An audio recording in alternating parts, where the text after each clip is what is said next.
ឥណ្ឌាចេញមុខប្រតិកម្មជំវិញការវាយកំទេចរូបសំណាក់សាសនានៅតំបន់ជម្លោះព្រំដែនកម្ពុជានិងថៃក្រសួងការបរទេសឥណ្ឌាទើបតែចេញសេចក្តីថ្លែងការណ៍ផ្លូវការមួយចុះនៅថ្ងៃទី24ខែធ្នូឆ្នាំ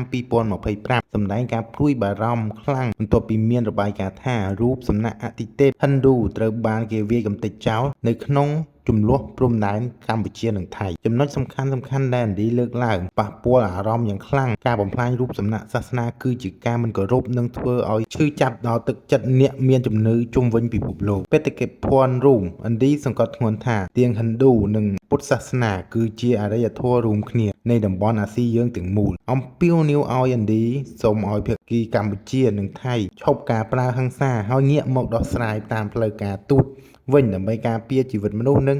បេតិកភណ្ឌដ៏មានតម្លៃហើយប្រទេសឥណ្ឌាប្រកាសថ្កោលទោស